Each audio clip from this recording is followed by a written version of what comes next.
Okay, I've updated the participants. Are we ready to begin? Janelle? Yeah. Yes, we're ready to begin. Transferring you now. Is it echo? We're good.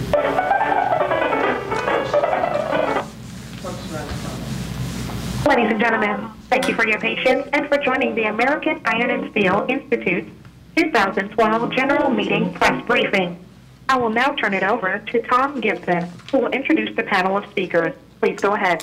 Thank you. Welcome to this morning's press briefing. I'm Tom Gibson, President and CEO of the American Iron and Steel Institute.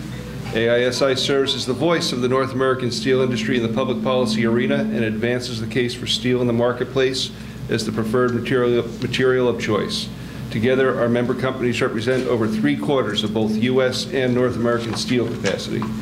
Participating in today's briefing are AISI Chairman Joe Carrabba, who is Chairman, President, and CEO of Cliffs Natural Resources, AISI Vice Chairman John Surma, who is Chairman and CEO of the United States Steel Corporation, AISI Vice Chairman Mike Raywinkle, who is the President and CEO of Evraz North America, and AISI Director Dan D'Amico, who is Chairman and CEO of Nucor Corporation, and AISI Vice Chairman Regulo Salinas, who is Vice President of Ternium, Mexico.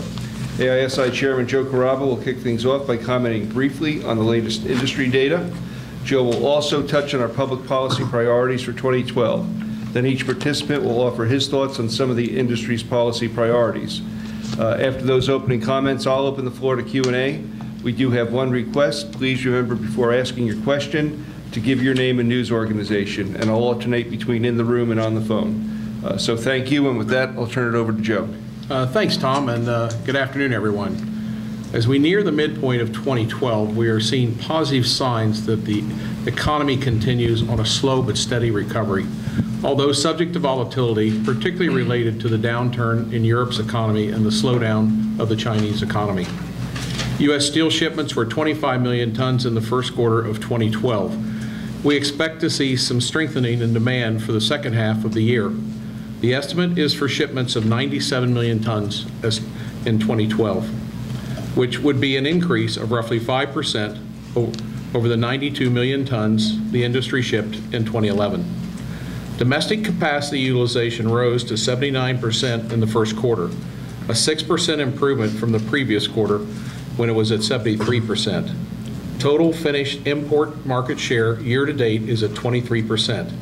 With capacity utilization now at approximately 80%, this is a significant concern. The most recent steel import monitoring and analysis data for the month of April recorded another sharp rise in finished imports to the highest level since October of 2008. We are urging the U.S. government to be more proactive regarding any surges in unfair trade that could harm our recovery. This year, ASI has identified several policy priorities I'd like to touch on. Safety continues to be a top priority for our industry. AISI members place the highest priority on occupational health and safety matters because we value our workforce and want our workers to remain safe and healthy. The AISI Occupational Health and Safety Committee meets regularly to review the ways to improve employee safety and minimize the occurrence of incidents at our steel facilities. Our companies continue to work through AISI to exchange information and best practices to meet our shared goal of improving occupational health and safety. AISI supports a strong pro-manufacturing strategy that will assist U.S. manufacturers in competing in today's global economy. Our primary focus in support of that is to do the following. One, enforce fair trade by keeping our trade laws strong and strictly enforced. Two, encourage government to avoid excessive regulation that reduces industrial competitiveness. Three, invest in transportation and infrastructure. Four, develop tax policies that support U.S. manufacturing competitiveness. And five, put in place a national energy strategy that promotes development of an affordable and abundant energy supply. I'll comment for a moment on tax policy before letting my colleagues touch on other priorities. There have been a number of proposals put forward in recent months to reduce the corporate tax rate from the current 35%, the highest rate in the developed world, to 28 or even 25%. While we support the effort to make the U.S. corporate rate more globally competitive, many of these proposals seek to pay for that rate cut by eliminating a number of corporate credits and deductions that are critical to promoting investment and creating jobs. If not properly structured, a swap of credits and deductions for a lower rate could result in a net tax increase on capital-intensive companies such as those represented here today. Corporate tax reform, if properly constructed, can provide the environment American manufacturers need to expand and increase production and export, create jobs, and aid in our economic recovery. To do this, Congress must put forth a tax reform plan that improves our competitiveness relative to our major global trading partners and does not result in a net tax increase on companies that add value to our economy. At this point, I'd like to ask John if he would touch on our energy policy perspective. Thank you, Mr. Chairman, and good afternoon, ladies and gentlemen. Our industry's international competitiveness depends on our ability to capitalize on the discovery and development of North America's shale energy resources. Our companies consume large amounts of natural gas, and we will benefit from the increased supply resulting from shale production, which keeps gas both reliable and available at competitive costs. Secondly, the steel pipe and tube products that U.S. steelmakers produce are integral to the exploration, production, and transmission of natural gas, oil, and associated products. Greater development of our domestic shale resources means greater demand for steel. That translates into more jobs, and that's good for our companies, and it's good for our country. A recent independent study found that the Marcellus Shale formation in Pennsylvania accounted for the creation of more than 60,000 jobs in Pennsylvania in 2009, with more than 200,000 new jobs anticipated by 2015. Ohio is expected to add over 200,000 jobs in just 4 years. Already, unemployment has declined to 7.5% in Ohio as compared to 8.1% nationwide. U.S. Steel has invested more than $100 million in our Lorain, Ohio tubular facility, just one of several significant steel industry investments in the region. From a policy perspective, the states in which shale production is taking place already have had robust regulatory programs in place for many years. Others are in the process of updating their structures. This process is working, and regulations on shale gas resource developments are best dealt with at the state rather than the federal level, in our view.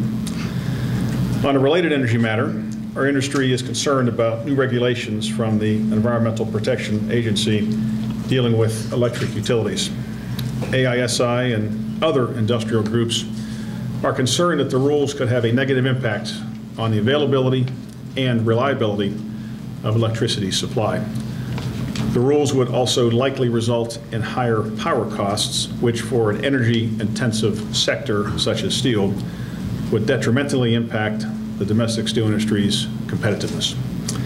Thank you for your attention, and I'll turn it over now to my distinguished colleague, Mike Greenwinkle, who will make a few comments about the importance of transportation infrastructure. Mike. Thanks, John. As John notes, the energy markets have been a source of optimism.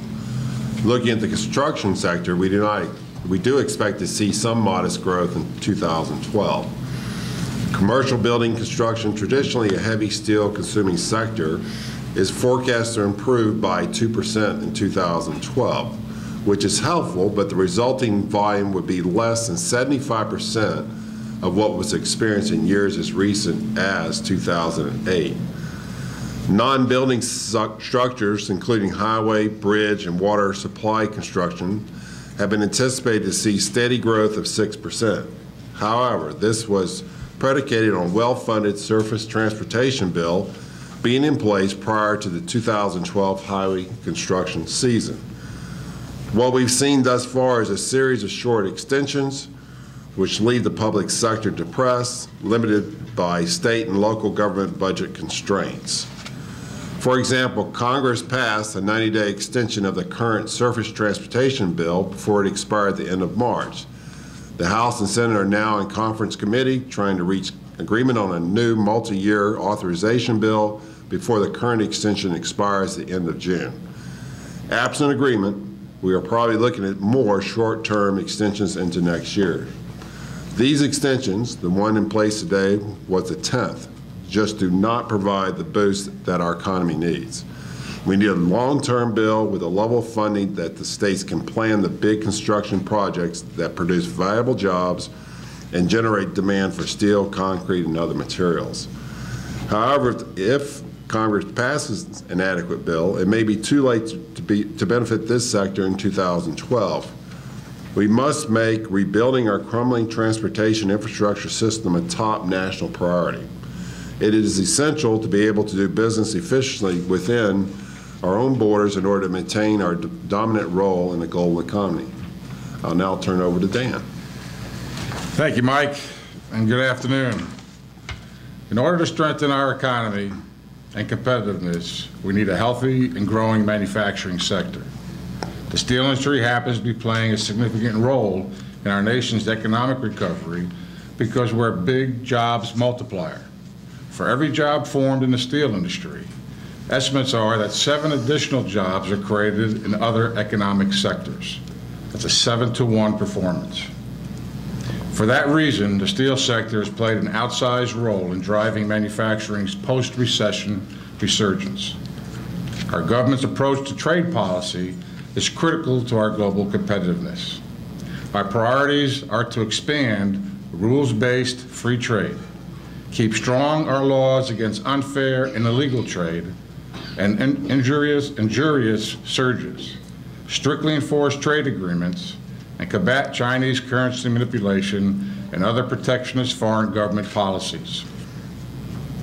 The fact is, U.S. steelmakers and the workers can compete with anyone in the world on any level, as long as we have a level playing field. But we cannot compete against governments that rig the market to their advantage. That's why strong U.S. anti-dumping and countervailing duty laws provide essential discipline against unfair and illegal trade. China's steel industry, for example, remains government-owned and controlled and heavily subsidized. I don't know how you get much heavier than 100%, but in fact, at least 80% of all Chinese outward investment has been funded by its state-owned enterprises, or SOEs. These SOEs have advantages that most shareholder-owned companies do not. They get access to massive and often illegal subsidies, such as cheap capital from state-owned banks. They get free land and subsidized energy. These protectionist trade practices create one-sided market distortions. It's okay if the product is produced and sold at home, but when it's exported, it's another matter, and it goes against country and WTO rules and laws if exported. Our government needs a comprehensive policy to address SOEs. We need Congress, the administration, and federal agencies to work together to ensure healthy, balanced global trade and put Americans back to work. They also must be watchful when SOEs try to bring their non-market-based business strategy and capital here to the United States. We've seen a significant surge in steel imports in recent months.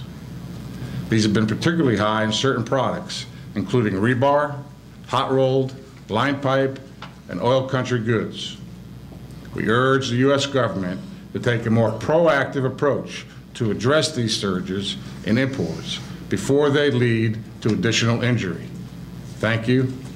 I'll turn things over to Rugulio now. Rugulio? Thank you, Dan. The perspective that Joe shared earlier regarding a slow but steady recovery for the U.S. steel industry is also true for the NAFTA region. We saw a strengthening in demand occur last year, and now in 2012, we are seeing continued growth. In Mexico, for example, demand was 20 million tons in 2011, with 21 million tons expected for this year. That will bring us back to the level of shipments prior to the global recession. Overall economic growth in Mexico is expected to be in the range of 3 to 4% this year. The automotive market, and particularly automotive exports, has been a solid source of steel demand. Construction, however, continues to lag throughout the NAFTA region. For the NAFTA region as a whole, following last year's increase of 9% in North America's apparent steel use, we were expecting to see a 5.2% increase in apparent steel demand this year, but clearly much will depend on how the U.S. economy progresses. It is also important to stress that North Americans steel producers share a number of common policy concerns.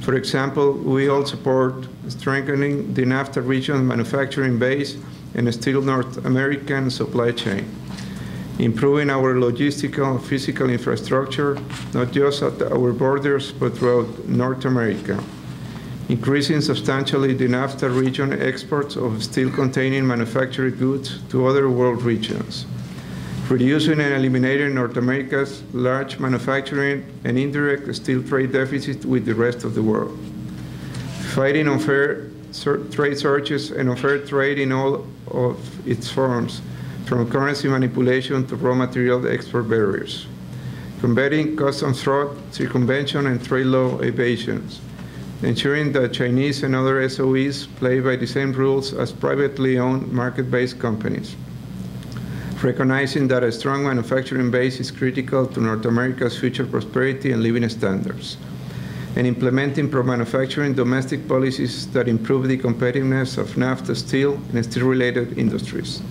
With that, I will turn it back to Tom Gibson. Thank you. Thank you, Regulo. At this time, we'll take questions. As I said, we'll alternate first with the room, then with the phone, and please state your name and organization. Thank you. Chris. Thanks. Okay. Is that on? Okay, I guess so. You're live. Chris Davis with Platts SPB. This question's for Dan.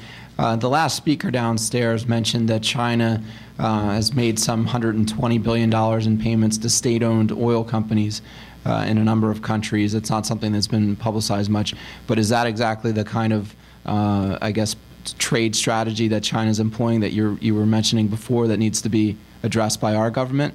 And how do they address something like that?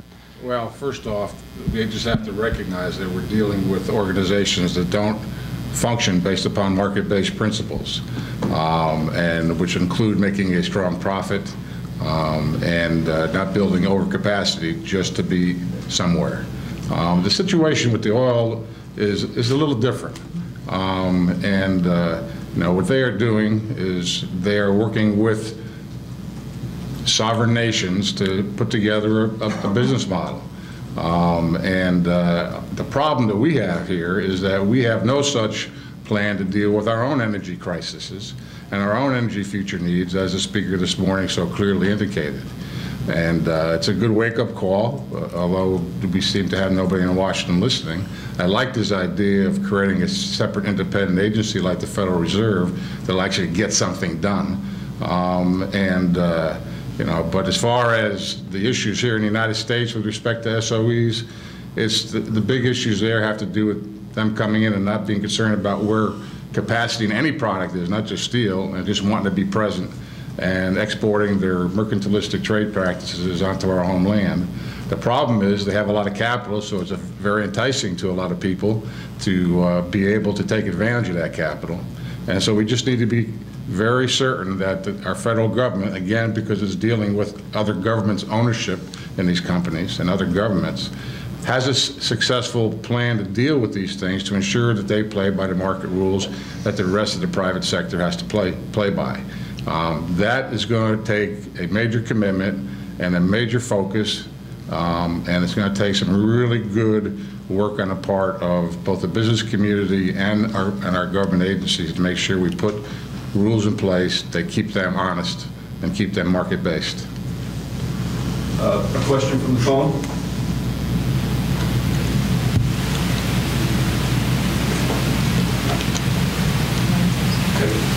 In the room? Hello, this is Corina Petrie with American Metal Market. I was interested in any of you talking about government manufacturing policy, and you guys have been working on this for a while now. What are some of the wins and losses, do you feel, in terms of how you've made your wishes known, and, what's come through on those efforts? Well, I think if you've heard today through a number of different avenues, there's still a lack of manufacturing policy within the United States, and that just comes in numerous different areas. As just picking up on the energy theme, without an energy policy within the United States to guarantee, you know, our survival, if you will, even in the long term, for having enough energy within this country to build manufacturing, that's a very big problem to start with when you're building facilities that are going to last well over 40 or 50 years. Tax policy that we've talked about today is another problem with that. How, with the uncertainty of tax policy going forward, you know, tax rates do indeed go up if incentives go away with accelerated depreciation and things like that for capital intensity manufacturing. That really leaves people in a quandary as well. Transportation and infrastructure, the products have to come in efficiently, and the products have to be able to either stay within the country but be moved in the transportation corridors in a very effective way, or they have to be able to be exported in a very effective way. As our infrastructure continues to crumble and we live off of 90-day extensions, as you can see, all of these are factors that just don't give anybody the solace to make strong, you know, long-term manufacturing decisions in this country. If I could add to that, Joe, you asked what we might see as some of our successes in our multi-year efforts, a decade-long effort on the part of people up at this table and throughout manufacturing, domestic manufacturing in this country. I think the most notable and most telling is what both presidential candidates are putting forward in their platforms. They are both, in the past, there were nada, okay, nothing. They're both putting forward a very strong message that manufacturing is critical to job creation and wealth creation and economic growth in this country. That's new. That's a major success of the people who've spent a decade working to convince folks that there's a real issue here. Helped, I agree, by a crisis that took place because of financial misdoings in the economy. The second thing is they're both very active in their conversation and critical of Chinese trade practices and their mercantilistic trade practices. I think that's extremely important. And I think you're going to see that not just be words during an election year, but the American people are going to demand that whoever becomes president act on those words in a strong and an effective way. And I think those both are major, major steps forward in this whole process because, as we said all along, it's going to take government-to-government interaction and government business leadership to really affect the change that we need to get manufacturing back to being 20+% of our GDP, which is exactly what we need to do, and we can do and should be able to do with the right business and political leadership. We may be having some trouble with the teleconference. Are there any reporters on the phone that have a question, or we have a queue by phone? If you would like to ask a question, please press star 1. Once again, if you would like to ask an audio question, please press star 1. Okay, we'll stay in the room then while we show. Hi, Michelle Applebaum from Steel Market Intelligence. I have a question. Dan said that you were hoping the government would take a more proactive approach on imports, and I was just wondering what are the possibilities for a more proactive approach?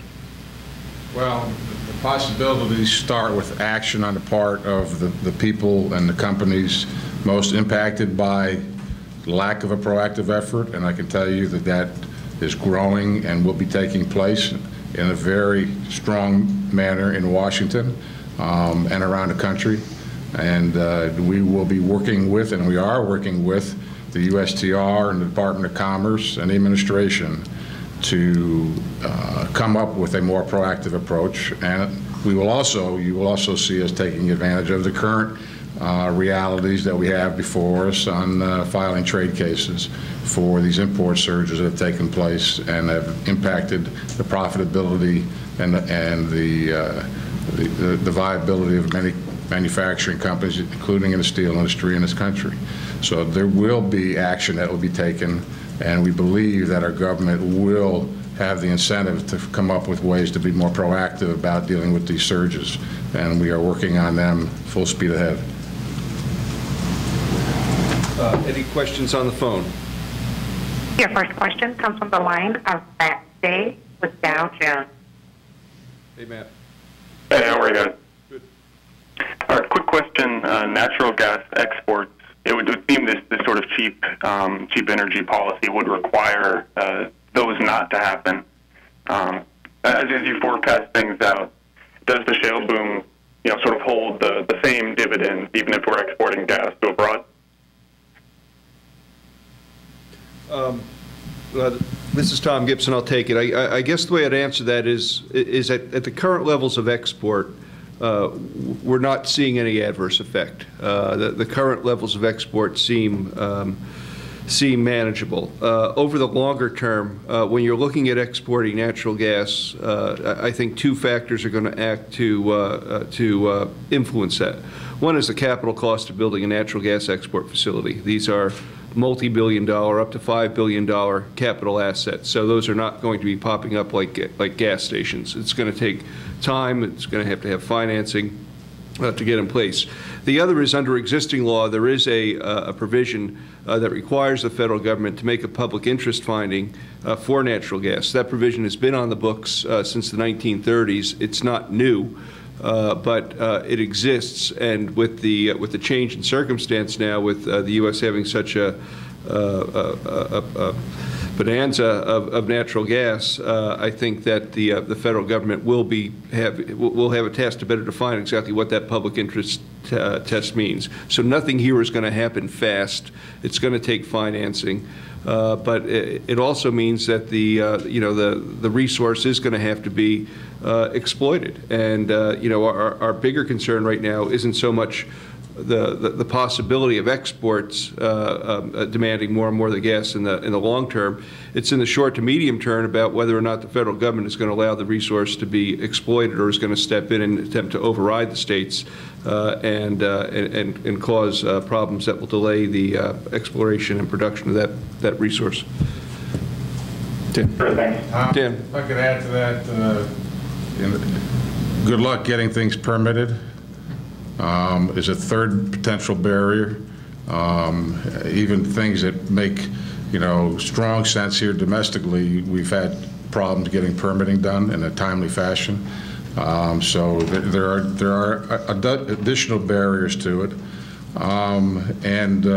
As far as natural gas goes, what we're going to see happening in this country is a massive, massive usage of natural gas coming on stream by entrepreneurs, by existing businesses and chemicals, also as Nucor is doing with building DRI plants in Louisiana. There'll be others that follow. I sit on the Duke Energy Board. I guarantee you gas is being looked at as the fuel for tomorrow's power generation. It won't replace coal 100%, but it will more than double in its usage in this country. There'll be tremendous, tremendous domestic uses for gas that'll make it even more difficult to justify building those types of facilities to export into a world where global pricing is probably controlled more by cartels than it is by market principles.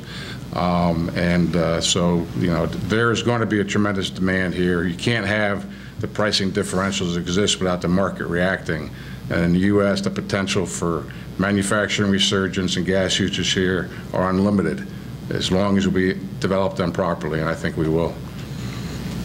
Another question on the phone. We took a few back-to-back in the room. There are no additional audio questions. Okay. Any other questions in the room?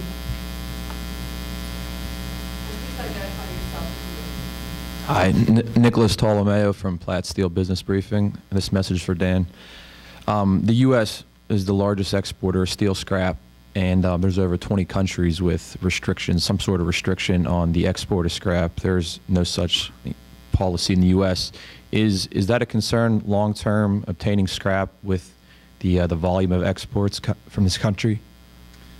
The issue on scrap is not so much availability because of exporting, but it does have an impact on price.